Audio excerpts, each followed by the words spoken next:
Audio 4 स्वाध्याय मंडलों की स्थापना, कल्प वृक्ष का आरोपण। लेखक वेदमूर्ति तपोनिष्ठ पंडित श्रीराम शर्मा आचार्य। पंचसूत्री योजना के पांचों अंग शक्ति पीठों के 5 प्राणों की तरह हैं। इनके बिना उनमें जीवन और जागृति आ नहीं पाएगी।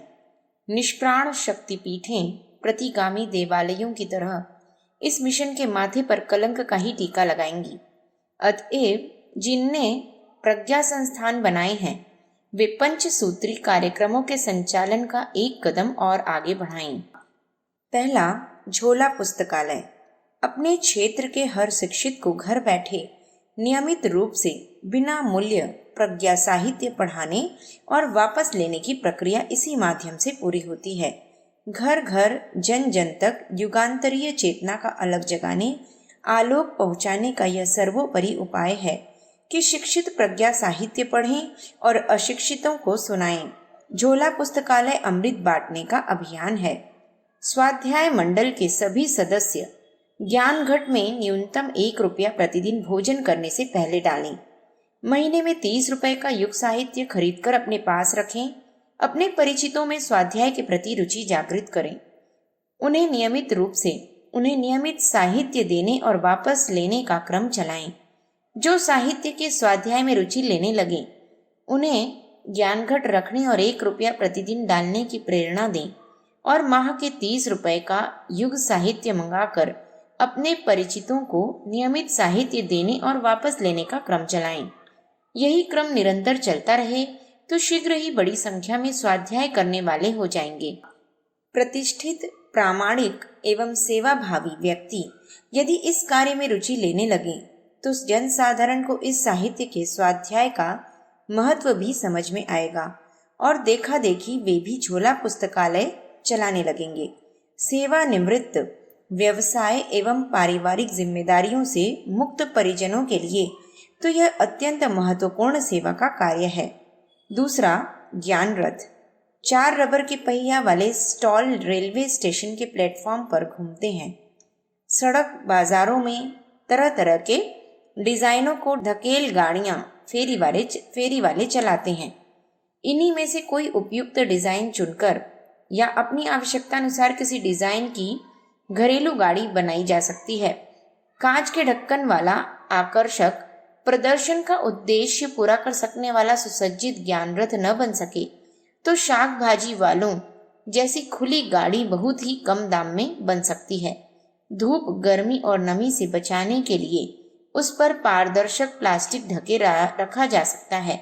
इन ज्ञान रथों के अब तक अनेक डिजाइन बन भी चुके हैं, जिनमें कुछ ऐसे भी हैं जिन्हें साइकिल सवार पैरों की सहायता से चला सकते हैं। इसकी लागत अधिक नहीं बैठती। हर जगह के मिस्त्री इन्हें हल्की, सुंदर एवं सस्ती बनाने में अपनी सूझबूझ का परिचय दे सकते हैं। 5000 का साहित्य इसके लिए पर्याप्त हो सकता है। अधिक सामान रखने के लिए पहियों के बीच एक भंडारी भी रह सकती है। इन चल पुस्तकालयों का मूल उद्देश्य घर घर जन जन तक प्रज्ञा साहित्य पहुंचाने की सेवा करना है।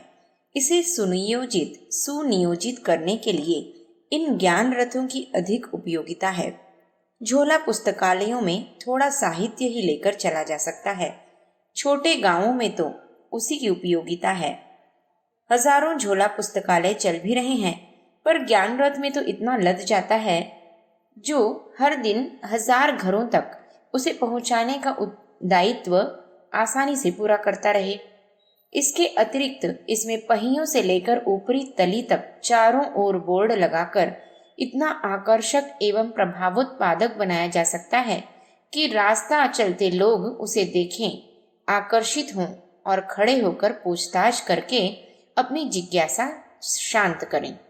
जनसंकुल क्षेत्र में इसे ले जाया जाए तो लोग सहज ही आकर्षित होंगे। उन्हें प्रज्ञा साहित्य दिखाया, महत्व समझाया जा सके तो कोई कारण नहीं कि उसकी बिक्री न होने लगे। यह दोहरा प्रयोजन हुआ। इससे राहगीर भी युग चेतना से परिचित होने का लाभ लेते हैं, साथ ही बिक्री कमीशन से इतना लाभ भी अर्जित होता रहता है कि उससे चलाने वालों का पारिश्रमिक भी निकलता रहे। यह बिक्री उन लोगों में भी होती है जो मुफ्त में नित्य झोला पुस्तकालय का साहित्य पढ़ते हैं। कुछ ही समय में उनमें से अनेक इतनी रुचि लेने लगते हैं कि उस ज्ञान संपदा को घर में रखने, अपने परिवार तथा पड़ोस को लाभ देने की बात सोचने लगते हैं। ऐसे लोग इतना सस्ता और इतना अच्छा साहित्य खरीदने में थोड़ा पैसा प्रसन्नता पूर्वक खर्च करने लगेंगे। इस विक्रय से भी इस धकेल गाड़ी को चलाने वाले का खर्च निकलने में सहायता मिलती है। तीसरा, दृश्य श्रव्य उपकरण। ज्ञान रथ से स्वाध्याय की और टेलीविजन, सीडी प्लेयर से सत्संग की आवश्यकता पूरी होती है। लेखनी की तरह वाणी भी लोकमानस के परिष्कार का एक प्रभावी माध्यम है। सत्संग के लिए उपस्थिति चाहिए। अनास्था के युग में नवसृजन जैसे रूखे समझे जाने वाले संदर्भ में जनता को बड़ी संख्या में एकत्रित करना कठिन है और महंगा भी। इस कठिनाई का समाधान टेलीविजन से हो जाता है। इसमें लोक रंजन और लोक मंगल का अद्भुत समन्वय है। पड़ोस में ही यह आयोजन हो रहा हो तो रात्रि के फुर्सत वाले समय में ढेरों व्यक्ति मिनटों की सूचना पर एकत्रित हो जाते हैं। टेप रिकॉर्डर के माध्यम से प्रेरणा भरे गीतों का प्रसारण होता है। युग प्रवर्तक संदेश इसी के माध्यम से जन जन तक पहुंचने का सहज क्रम भी चलता रह सकता है। लाउड स्पीकर भी जोड़ा जा सके तो प्रातःकाल संदेश प्रसारण तथा कार्यक्रमों में भी उसका उपयोग होता रह सकता है। शांति कुंज एवं गायत्री तपोभूमि मथुरा में गीत व प्रवचन के कैसेट मिल जाते हैं। चौथा, दीवार लेखन एवं स्टिकर। दीवारों पर लिखने के लिए कुछ आदर्श वाक्य निर्धारित हैं। उन्हें नीली या लाल पेंट और ब्रश की सहायता से रास्ते के सहारे वाली दीवारों पर सुंदर अक्षरों में लिखा जा सकता है। जहां वैसा प्रबंध न हो वहां गेरू, हिरमिच, खड़िया या मुल्तानी मिट्टी से भी यह लिखाई हो सकती है।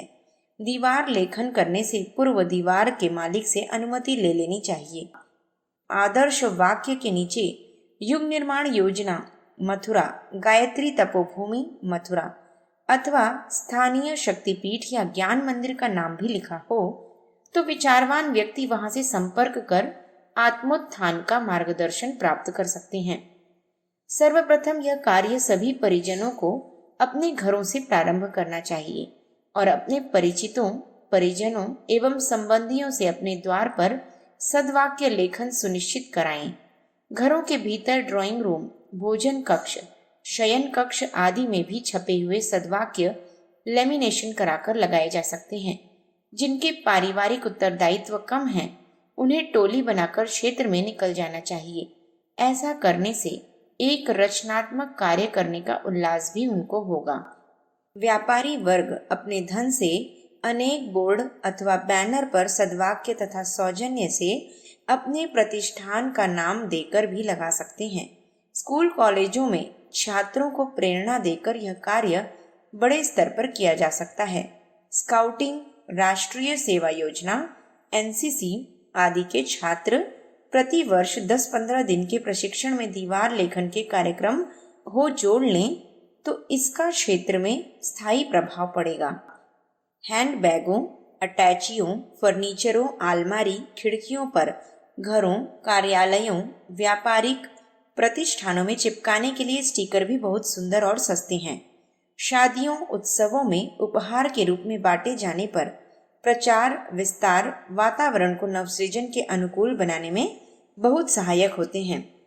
पांचवा, जन्म दिवसोत्सव का प्रचलन। यह प्रकारांतर से पारिवारिक ज्ञान गोष्ठियों का एक नितांत सरल, सस्ता, आकर्षक, भावनापूर्ण तथा प्रभावी स्वरूप है। जन्म दिवस जिसका मनाया गया है वह उस दिन का हीरो बनता है। सभी उसे शुभकामना प्रदान करते और पुष्प वर्षा करके फूलों से लादते हैं।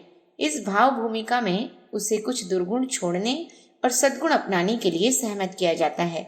यह व्यक्ति निर्माण हुआ। जिस घर में यह आयोजन हो रहा है उसके परिवार के सदस्यों को अपने क्षेत्र में दुष्प्रवृत्ति उन्मूलन और सत् प्रवृत्ति संवर्धन के बीजारोपण का मार्गदर्शन, प्रोत्साहन मिलता है। यह परिवार निर्माण हुआ। इस अवसर पर यज्ञ पूजन के अतिरिक्त जो संगीत प्रवचन होते हैं उनसे समाज के अभिनव निर्माण और सुधार परिवर्तन के संबंध में भी बहुत कुछ प्रेरणाएं मिलती हैं। उपर्युक्त 5 कार्यक्रम 5 सूत्री योजना के हैं। इन्हें अग्रगामी बनाए रखने के लिए पैसे की आवश्यकता पड़ेगी। इसकी पूर्ति ज्ञान घटों से की जाए।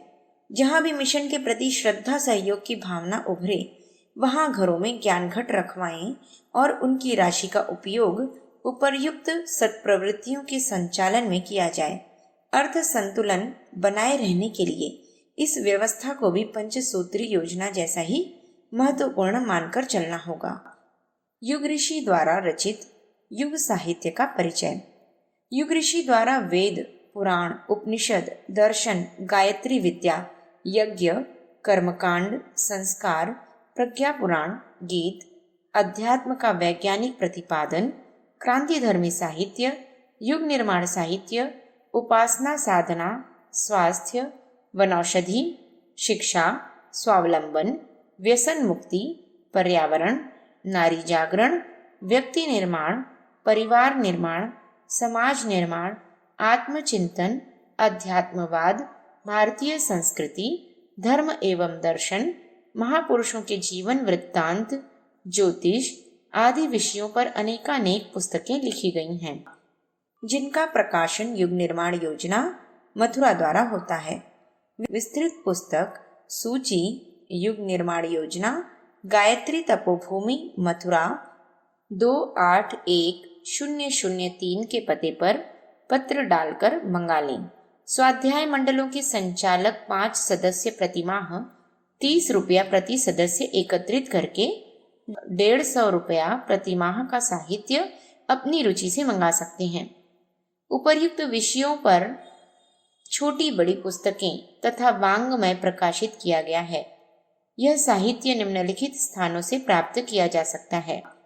युग Nirman Yojana, Gayatri Tapobhumi, Mathura 281003। Phone number 0565 2530128 2530399। Fax number 0565 2530200। Gayatri Teerth Shanti Kunj, Haridwar, Uttarakhand. Phone number 0134342600602। उक्त साहित्य स्थानीय विद्या विस्तार प्रचार केंद्र, साहित्य विस्तार पटल एवं अखंड ज्योति ज्ञान केंद्रों पर भी उपलब्ध है। साहित्य युग निर्माण योजना मथुरा से मंगाने हेतु धनराशि ड्राफ्ट अथवा मनी ऑर्डर से अग्रिम भेजें। दीवार लेखन हेतु कुछ सद्वाक्य। अच्छी पुस्तकें जीवंत देव प्रतिमाएं हैं। उनकी आराधना से तत्काल प्रकाश और उल्लास मिलता है। कुकर्मी से बढ़कर अभागा कोई नहीं, क्योंकि विपत्ति में उसका कोई साथी नहीं रहता। दूसरों के साथ वह व्यवहार न करो जो तुम्हें अपने लिए पसंद नहीं। किसी का सुधार उपहास से नहीं, उसे नए सिरे से सोचने और बदलने का अवसर देने से होता है। अपनी रोटी मिल बांट कर खाओ, ताकि तुम्हारे सभी भाई सुखी रह सकें। उन्हें मत सराहो जिन्होंने अनीति पूर्वक सफलता पाई और संपत्ति कमाई। सार्थक और प्रभावी उपदेश वह है जो वाणी से नहीं, अपने आचरण से प्रस्तुत किया जाता है। परमेश्वर का प्यार केवल सदाचारी और कर्तव्य परायणों के लिए सुरक्षित है। असफलता केवल यह सिद्ध करती है कि सफलता का प्रयत्न पूरे मन से नहीं हुआ। प्रसन्न रहने के लिए 2 ही उपाय हैं, आवश्यकताएं कम करें और परिस्थितियों से तालमेल बिठाएं। अपना मूल्य समझो और विश्वास करो कि तुम संसार के सबसे महत्वपूर्ण व्यक्ति हो। मनुष्य परिस्थितियों का दास नहीं, वह उनका निर्माता, नियंत्रणकर्ता और स्वामी है।